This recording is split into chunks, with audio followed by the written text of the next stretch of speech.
Ternyata ilmu rengka gunung tidak mampu mengalahkan ilmu Pancasona yang dimiliki oleh istri Mahasura. Memang ilmu Pancasonanya sangat luar biasa. Awas dia, Prabu.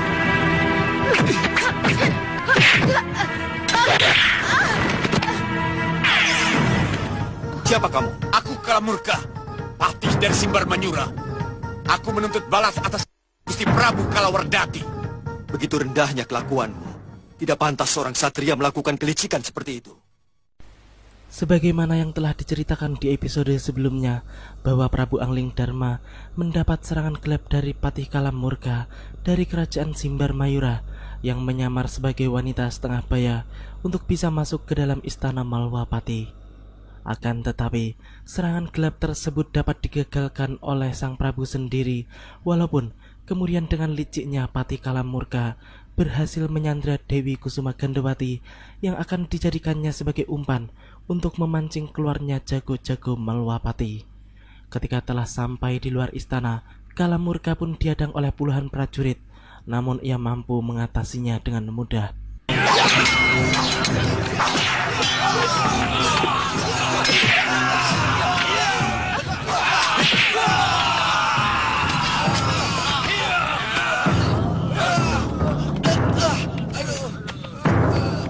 Hati-hati Gandawati. Saya khawatir kalau ini pancingan. Lebih baik kita kejar sama-sama. Semua, jangan ada yang keluar sampai orang yang mengejarku tiba di sini. Ayo sembunyi. Prabu Angling Dharma yang telah berpengalaman pun benar-benar cerdik. Ia pun sudah mengetahui kalau semua itu hanyalah pancingan. Namun walaupun demikian, sang Prabu dan Batik Matrim bukanlah tokoh biasa yang bisa dikalahkan dengan mudah, walaupun mereka berdua masuk ke sarang macan sekalipun. Ketika para prajurit Simbar Mayura telah bersembunyi, Angling Dharma dan Batik Matrim pun sampai di arena jebakan mereka. Kedua jago Malwapati itu pun langsung berdebat dengan Kalamurka yang masih mendekap Dewi Kusuma Gandawati. Angling Dharma pun menjelaskan kalau Prabu Kalawardhati tewas akibat kesalahannya sendiri yang dengan berani menyerang Malwapati tanpa sebab. Namun dasar patih sesat, Kalamurka pun kemudian mencari alasan lain untuk membela diri.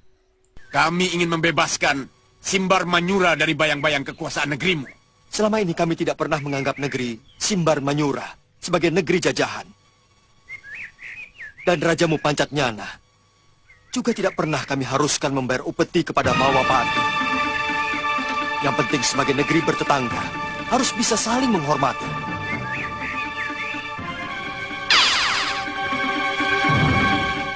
Ternyata pembicaraan Kalamurka barusan adalah hanya sebagai dalih agar pasukannya bersiap untuk menyerang, dan ia pun meninggalkan Dewi Kusuma Gandawati yang langsung dijaga oleh Angling Dharma dan Batik Matrim setelah melihat semuanya telah siap dan sempurna.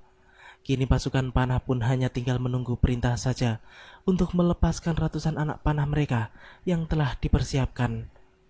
Mereka pun yakin jika kali ini Prabu Angling Dharma dan patihnya tidak akan bisa lolos dari maut, karena tidak ada celah sedikit pun untuk melarikan diri, hingga kemudian secara serentak mereka pun melepaskan anak-anak panahnya.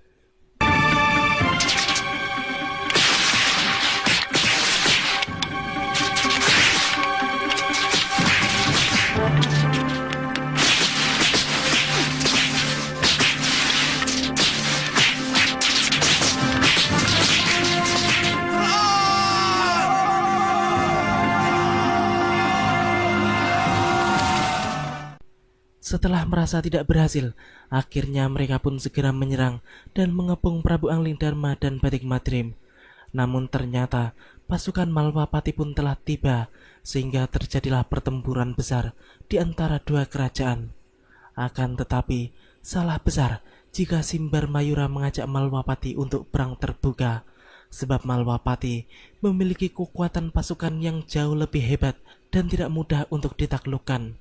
Kehebatan prajurit Malwapati pun sudah terkenal sampai ke negeri-negeri tetangga, sehingga banyak kerajaan yang enggan untuk berurusan dengan Malwapati.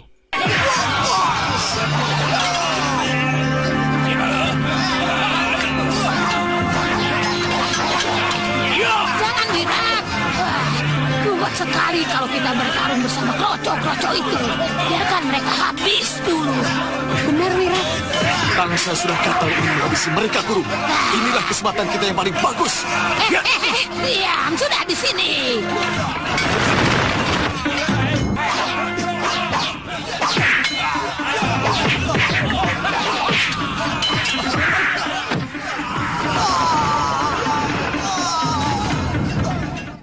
Entah mengapa, jika melawan orang-orang golongan hitam, Pati-Batik Madrim terlihat begitu ganas dan cepat dalam menghabisi lawan-lawannya. Sedangkan Prabu Angling Dharma terlihat lebih santai, sehingga lawan mampu mengembangkan jurus-jurusnya. Dan kini, Kala Murka yang dihadapinya pun mulai menggunakan ilmu andalannya, yaitu ajian malih rupa, yang mampu merubah dirinya menjadi apapun, termasuk menjadi batu yang mampu menghantam tubuh Prabu Angling Dharma dari belakang. Sang Prabu pun terjatuh akibat serangan tersebut. Melihat semua itu, Kala Murka sangat senang karena ia sudah merasa menang, dan kemudian ia pun berniat menghabisi Angling Dharma yang menurutnya sudah tidak berdaya. Akan tetapi, ternyata dugaannya pun sangat salah besar. Ia belum mengetahui kesaktian Raja Malwapati tersebut yang telah terkenal seantero jagat persilatan, sehingga kini keadaannya pun berbalik. Kala Murka pun harus menerima serangan-serangan ganas dari Prabu Angling Dharma melalui ilmu Hanitut sana sini yang pernah digunakan oleh sang Prabu untuk mengalahkan ajian rengkah Gunung Sudawirat.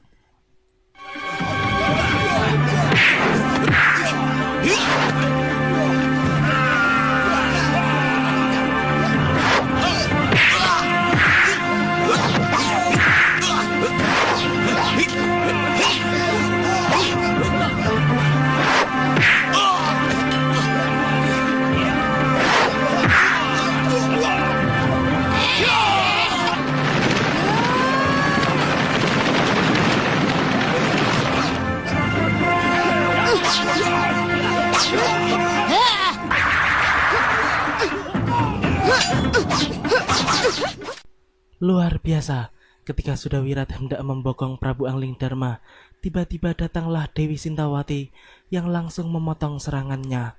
Memang kali ini adalah momen yang sangat tepat bagi Nyai Sintawati untuk membalaskan dendamnya karena Sudawirat dan Durgandini telah bersatu dan dirinya tidak perlu capek-capek mencari keberadaan mereka berdua. Nyai Dewi. Angling Dharma pun terkejut melihat munculnya Nyai Sintawati, sedangkan Durgandini yang sudah tidak sabar menonton muridnya bertarung tanpa bisa mengalahkan lawannya pun kemudian mengajaknya untuk menggabungkan ajian rengkah gunung mereka dan menghantam tubuh Nyai Sintawati secara bebarengan agar hancur berantakan.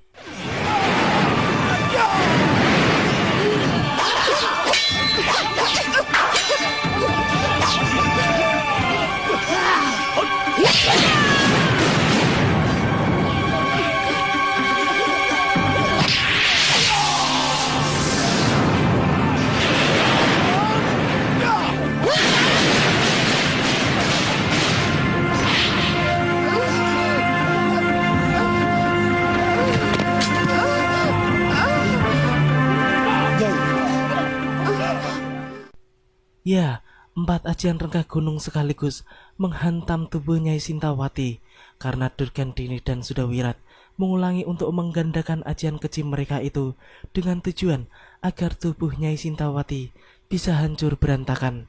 Namun kenyataannya, tubuh istri Empu Masyura itu masih utuh dengan luka-luka yang tidak begitu berarti, walaupun tubuhnya kemudian meregang nyawa. Sang Prabu pun begitu terkejut dengan apa yang terjadi pada istri mendiang gurunya itu. Namun yang terjadi kemudian sungguh membelalakkan semua mata, sebab setelah angin bertiup, tubuhnya Sintawati pun bangkit kembali dengan tanpa kekurangan satu apapun.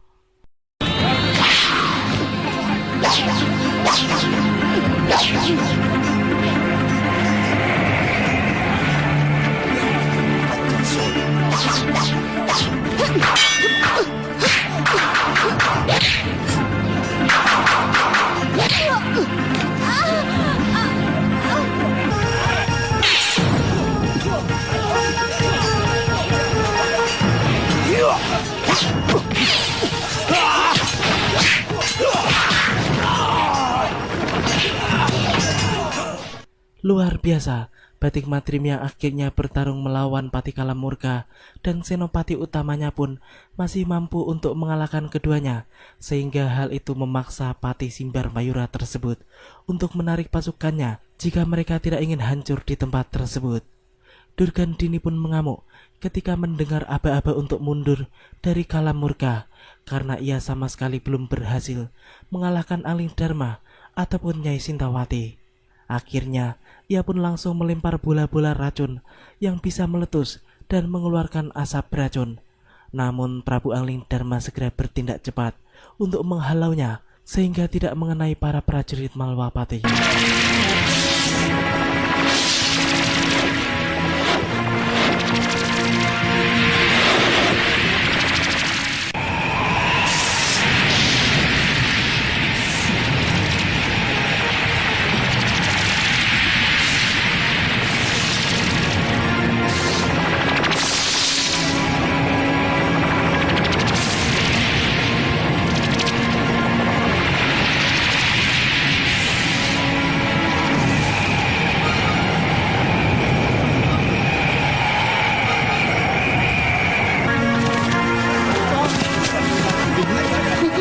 Kau kenapa, Bibi?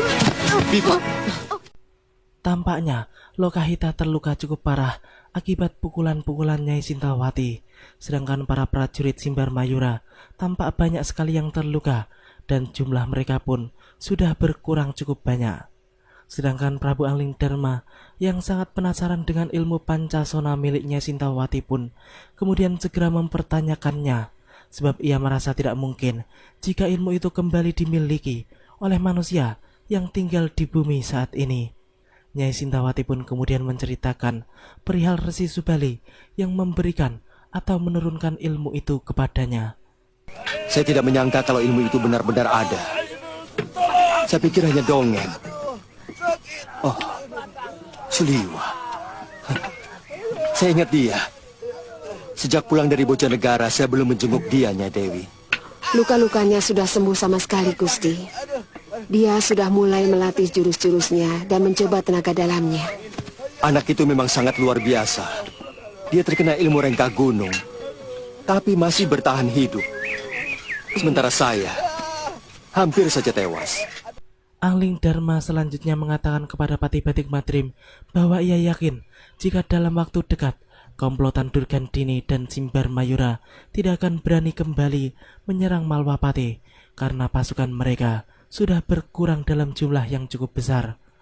Dewi Kusuma Gandawati pun menambahkan bahwa dirinya baru kali ini melihat dan merasakan langsung perang antar kerajaan yang begitu hebat, sehingga ia mengkhawatirkan keadaan Batik Madrim sebagai calon suaminya. Sementara itu, rombongan Durgandini yang telah sampai di wilayah kerajaan Simbar Mayura pun menjadi tegang karena Lokahita masih tidak sadarkan diri dan darah pun masih mengalir deras, sehingga membuat Sudawirat terlihat begitu panik. Akan tetapi, Durgandini kemudian dapat cepat mengatasinya karena ia telah menguasai ilmu pengobatan dan racun dari kitab-kitab milik Kiparun Wajah yang telah dicurinya. Nyai, Apa? saya baru percaya omongan Nyai bahwa Angling Dharma dan Patih Batik Madrim itu benar-benar sakti mandraguna. Terus terang, sampean itu terlalu terlalu jumawa.